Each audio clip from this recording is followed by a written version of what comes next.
నమస్తే నేను మీ Sampath Kumar welcome to 4 sides TV prime news ముందుగా బులెటిన్ హెడ్లైన్స్ చూద్దాం కవిత కేటీఆర్ మధ్య ఆస్తి పంచాయతీ కాంగ్రెస్ కి సంబంధమే లేదన్న మహేష్ గౌడ్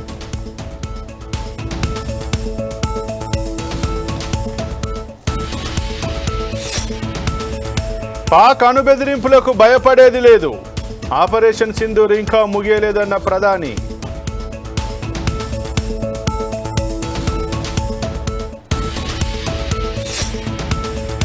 లబ్ధిదారుల జాబితా ఫైనల్ అయ్యింది ఇందిరమ్మ ఇళ్లపై మంత్రి పొంగులేటి ప్రకటన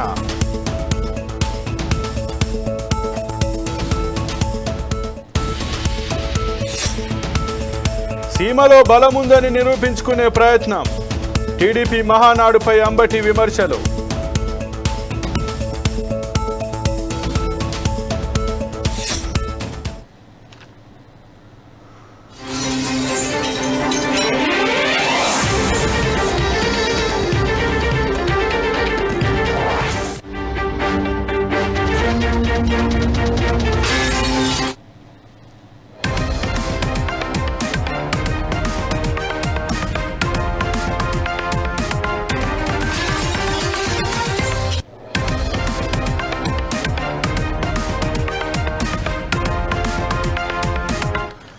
బులెటిన్లో బ్రేకింగ్ న్యూస్ చూస్తున్నాం. హైదరాబాద్లో రేపు మిస్ వరల్డ్ 2025 గ్రాండ్ ఫైనల్స్ జరగనున్నాయి. ఈ మేరకు నగరంలోని హైటెక్స్ వేదిక అంగరంగ వైభవంగా ముస్తాబైంది.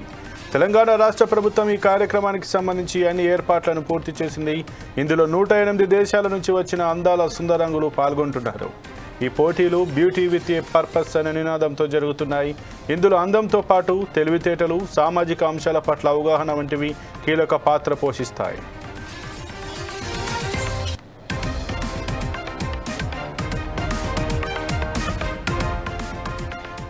ఈ పోటీలను మొత్తం 150 దేశాల్లో లైవ్ టెలికాస్ట్ చేయనున్నారు. అంతేకాకుండా ఈ పోటీలకు తెలంగాణ సీఎం రేవంత్ రెడ్డితో పాటు పలువురు రాజకీయ ప్రముఖులు హాజరవుతారు. ఈ గ్రాండ్ ఫినాలే కోసం కట్టుదిట్టమైన భారీ ఏర్పాట్లు చేశారు. కాగా ఈసారి మిస్ వరల్డ్ విజేతకు 8.5 కోట్ల ప్రైజ్ మనీ లభిస్తుంది. ఈ పోటీలో భారతదేశం తరపున నందిని గుప్తా పాల్గొంటోంది. ఆమె ఫెమినా మిస్ ఇండియా 2023 టైటిల్ విజేతగా సెమీఫైనల్స్కు చేరింది. నందిని తన ఆత్మవిశ్వాసం, కమ్యూనికేషన్ స్కిల్స్తో న్యాయ నిర్ణేతల్ని ఆకట్టుకుంది. ఈ పోటీలు రేపు సాయంత్రం 6 గంటల నుంచి రాత్రి 1 గంట వరకు జరగనున్నాయి.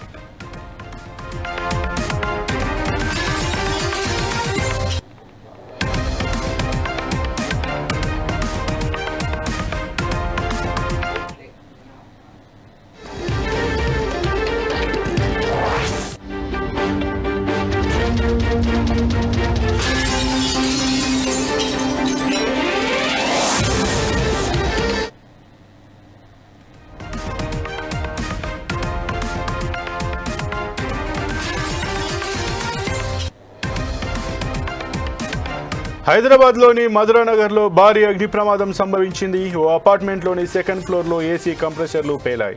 దీంతో మంటలు చెలరేగడంతో భవనంలోని వారు భయంతో బయటకు పరుగులు తీశారు.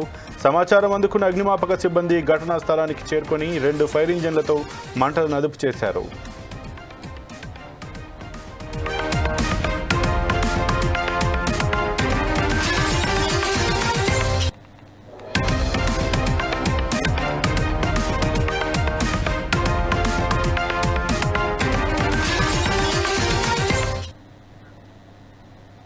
లండన్లో నిర్వహించిన బ్రిడ్జ్ ఇండియా వీక్ 2025 సదస్సులో బీఆర్ఎస్ వర్కింగ్ ప్రెసిడెంట్ మంత్రి కేటీఆర్ పాల్గొన్నారు. బీఆర్ఎస్ పాలనలో తెలంగాణకు 3.5 లక్షల కోట్ల రూపాయల పెట్టుబడులు వచ్చాయని కేటీఆర్ పేర్కొన్నారు. 2014-2023 మధ్య బీఆర్ఎస్ పాలనలో రాష్ట్రానికి 3.5 లక్షల రూపాయలకు పైగా పెట్టుబడులు తీసుకువచ్చామని మాజీ మంత్రి కేటీఆర్ వెల్లడించారు. ఈ పెట్టుబడుల ద్వారా రాష్ట్రానికి వచ్చిన ఐటీ కంపెనీలతో 10 లక్షల మంది యువతకు ఉద్యోగ అవకాశాలు కల్పించామని అన్నారు. ఐటీ ఎగుమతులు 57,258 కోట్ల రూపాయల నుంచి 2.41 లక్షల కోట్ల రూపాయలకు చేరాయని మాజీ మంత్రి కేటీఆర్ తెలిపారు. Largest campuses of Google, Microsoft, Amazon, Facebook, Meta as it's called, and the most valued technology companies in the world, including Apple, Salesforce, ServiceNow, Novartis, Medtronic, all of their largest campuses outside of the US and outside of their headquarters are today in my state, my city, Hyderabad. And this is not a call center or a support center I'm talking about. This is cutting edge technology development that's happening in India, in my city, Hyderabad. And the landscape and the way it changed over the last 10 years is nothing short of incredible. The story is nothing short of incredible. One of the things I'd like to point out, just so that we talk numbers quite often. Have you heard of any state or country which has seen 156% growth in its per capita over the last 1 decade? Now that's Telangana for you. We were ranked among Indian states, ranked 12 in 2014. But as of today, we're ranked number 1 in India in terms of per capita income, raising from 114,000 Indian rupees to now almost 400,000 Indian rupees. Now, this is the kind of progress that has been achieved by a young state in India, which has really dispelled the notion that, there are the Congress జై Hind rally సభల పేరుతో దేశ సైనికులను అవమానిస్తోందని కేంద్ర మంత్రి కిషన్ రెడ్డి మండిపడ్డారు. ప్రజల ఆకాంక్షల మేరకే ఆపరేషన్ సింధూర్ చేపట్టామని కిషన్ రెడ్డి తెలిపారు. జమ్మూ కాశ్మీర్లోని పహల్గాంలో జరిగిన ఉగ్రదాడికి ప్రతీకారంగా భారత సైన్యం ఆపరేషన్ సింధూర్ చేపట్టిందని అన్నారు. భారత సైన్యం విజయాన్ని తెలంగాణ సీఎం రేవంత్ రెడ్డి తక్కువ చేసి మాట్లాడటం దుర్మార్గమని కేంద్ర మంత్రి అన్నారు. లేక రేవంత్ రెడ్డి ఈ ముగ్గురు రాళ్ళు దేశ సైనికులను అవమానం చేసే విధంగా వాళ్ళు చేసినటువంటి పోరాటాలను తక్కువ చేసే విధంగా మాట్లాడుతున్నటువంటి విషయాన్ని ఈ సందర్భంగా మనవిస్తున్నాను. రాహుల్ గాంధీ అడగాల్సింది ఎన్ని రఫేల్ విమానాలు కూలిపోయినాయో కాదు, ఎంతమంది ఉగ్రవాదులు చనిపోయారు అడుగుంటే దేశ ప్రజలందరూ సంతోషపడేవాళ్ళు. ఏ రకంగా మన సైనికులు పాకిస్తాన్ మీద విరుచుకుపడ్డారో, వైమానిక దాడుల ద్వారా కావచ్చు, మనకున్నటువంటి ఆధునికమైనటువంటి టెక్నాలజీ ద్వారా కావచ్చు, మన మిజైల్స్ ద్వారా కావచ్చు, అడిగినుంటే సైనికులు కూడా సంతోషపడేవారు. మనం పాకిస్తాన్ ఎయిర్ బేస్లను మన సైనికులు భారతదేశంలో కూర్చొని ఏ రకంగా మిజైల్స్ ద్వారా అతలాకుతలం చేశారో రాహుల్ గాంధీ, రేవంత్ రెడ్డి, రాబర్ట్ వాద్రా అడిగినుంటే చాలా సంతోషపడేటువంటి వాళ్ళు. కానీ ఇవేమీ అడగకుండా అది రేవంత్ రెడ్డి కానీ రాహుల్ గాంధీ కానీ ఎవరైనా సరే ఎన్ని రఫేల్ విమానాలు కూలిపోయాయో లెక్క చెప్పండి అంటారు. దేశ రక్షణకు సంబంధించినటువంటి ఇలాంటి సున్నితమైనటువంటి అంశాలలో బాధ్యతారహితంగా ఇర్రెస్పాన్సిబుల్గా 55 సంవత్సరాల వయసు వచ్చినా ఇంకా మెచ్యూరిటీ రాకపోవడము, రాహుల్ గాంధీకి ఒక ప్రతిపక్ష నాయకుడిగా ఉండడము దేశ ప్రజల దురదృష్టకరమని సందర్భం. యూపీలోని కాన్పూర్లో ప్రధాని మోదీ పర్యటించారు. ఆపరేషన్ సింధూర్ ముగియలేదని ప్రధాని తేల్చి చెప్పారు. పాక్ అణుబెదిరింపులకు భయపడేది లేదని అన్నారు. ప్రతి ఉగ్రదాడికి ప్రతీకారం ఉంటుందని తెలిపారు. ఎప్పుడు దాడి చేయాలో సైన్యమే నిర్ణయం తీసుకుంటుందని స్పష్టం చేశారు. బ్రహ్మోస్ క్షిపణి శత్రువు ఇంట్లోకి వెళ్లి సత్తా చాటిందని వెల్లడించారు.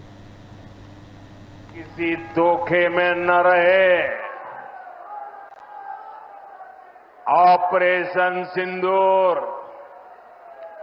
अभी खत्म नहीं हुआ है.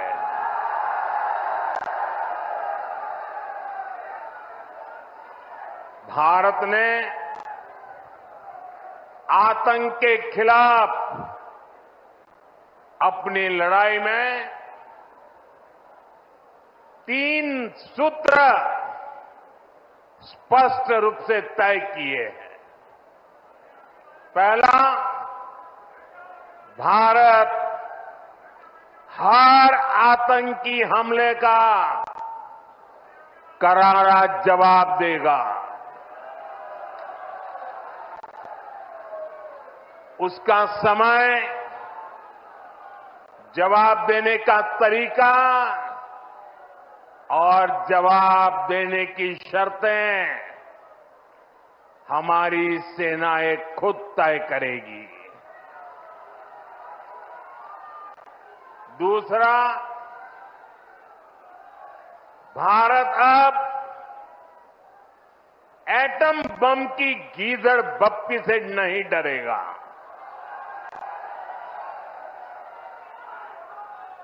और नहीं उसके आधार पर कोई फैसला लेगा। तीसरा, आतंक के आकार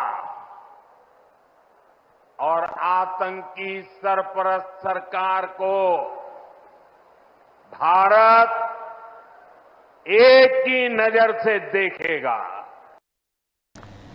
वो किसी धोखे में न रहे।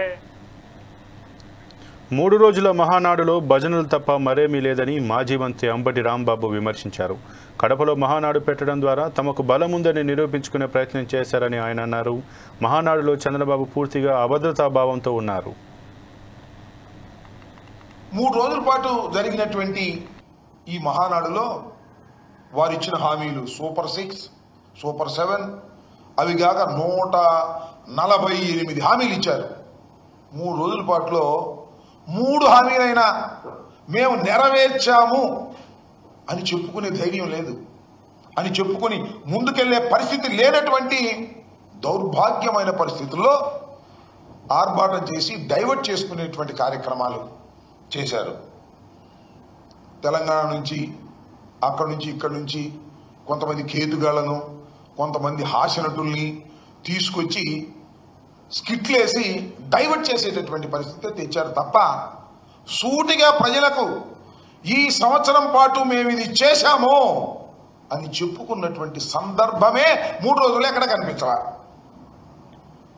రైతు భరోసా అన్నారు. నేను మనవి చేస్తున్నా, చంద్రబాబు నాయుడు గారు రైతు భరోసా కింద సంవత్సరానికి 20,000 రూపాయలు అన్నారు. పోయిన సంవత్సరం ఇవ్వలా.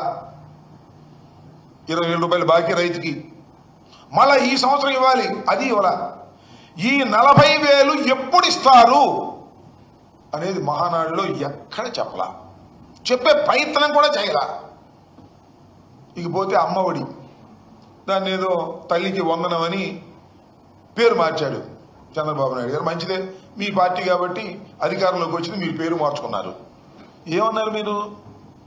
జగన్మోహన్ రెడ్డి గారు ఒక పిల్లవాడికే ఇస్తున్నాడు ఎంతమంది ఉన్నా, మేము అధికారంలోకి వస్తే ఒక పిల్లవాడు కాదు ఎంతమంది పిల్లలుంటే అంత ఇస్తాం. చిత్రం ఏంటంటే గతంలో ఇచ్చిన హామీలను నెరవేరుస్తామని హామీ ఇచ్చారు మహానాడులో. ఇప్పుడు నిన్న ప్రజాస్వామ్యంలో ఇది హామీలను నెరవేరుస్తామని హామీ ఇచ్చేటటువంటి కార్యక్రమం చేసినటువంటి ఘనులు చంద్రబాబు నాయుడు గారు, తెలుగుదేశం పార్టీ అని మనం చేస్తున్నా. ఇందిరమ్మ ఇళ్లపై మంత్రి పొంగులేటి శ్రీనివాసరెడ్డి కీలక వ్యాఖ్యలు చేశారు. 2,10,000 ఇండ్లు అర్హుల జాబితా ఫైనల్ అయిందని ప్రకటించారు. ఇప్పటికే 24,000 ఇళ్ల నిర్మాణం ప్రారంభమైందన్నారు. ఇందిరమ్మ ఇళ్ల నిర్మాణానికి 130 కోట్ల రూపాయలు చెల్లించామని మంత్రి తెలిపారు. ఎలాంటి తప్పులు లేకుండా పారదర్శకంగా అర్హుల ఎంపిక చేస్తున్నామని స్పష్టం చేశారు. ఇతర పార్టీల ఎమ్మెల్యేలు ఉన్న చోట కూడా సమాన స్థాయిలో ఇండ్ల కేటాయింపులు జరుగుతున్నాయన్నారు.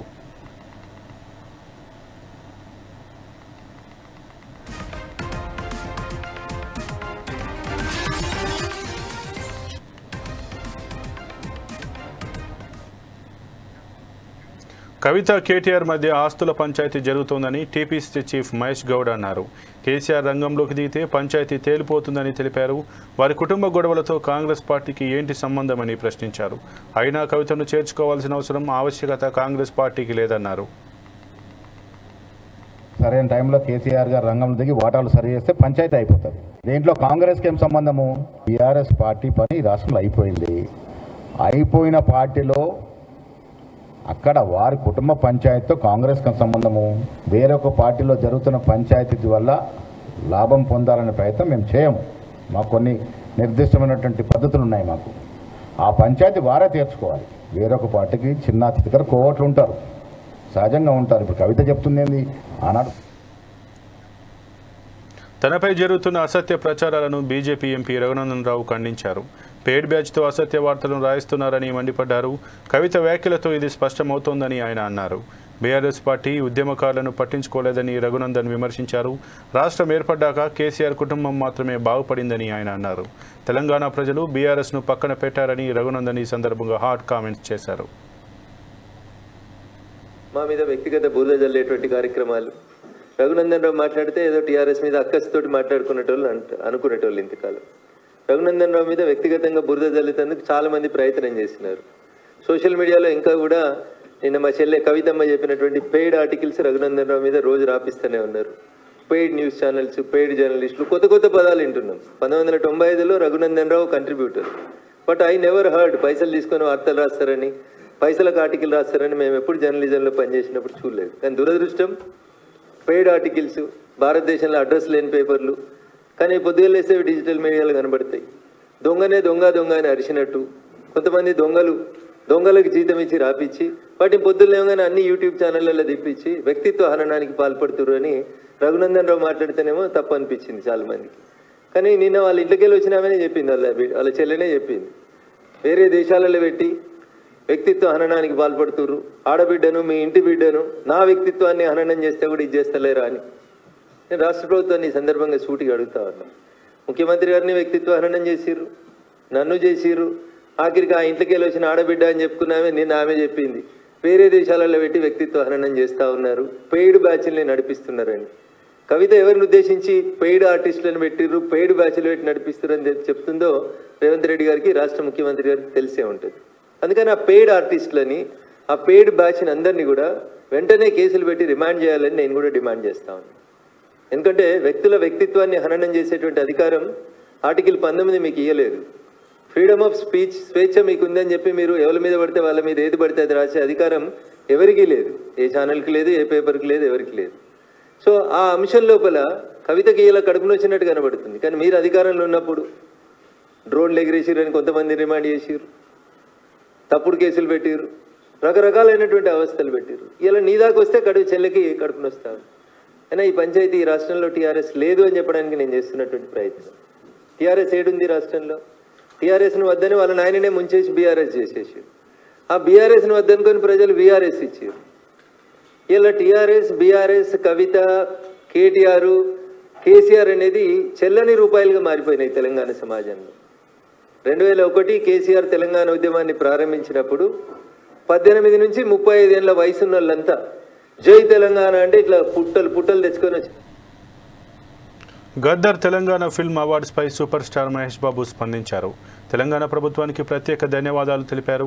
గద్దర్ తెలంగాణ ఫిల్మ్ అవార్డ్స్లో శ్రీమంతుడు, మహర్షి అండ్ మేజర్లు తమ స్థానాన్ని పొందడం చూసి చాలా హ్యాపీగా ఫీల్ అయ్యానని ఎక్స్లో పోస్ట్ చేశారు. ఈ ప్రతిష్టాత్మక గౌరవాన్ని ప్రారంభించి సినిమాను జరుపుకున్నందుకు తన దర్శకుల పట్ల, దాన్ని వెనుక ఉన్న ప్రతి హస్తం పట్ల ఉన్న గొప్ప ప్రేమకు థ్యాంక్స్ అని మహేష్ బాబు తెలియజేశారు.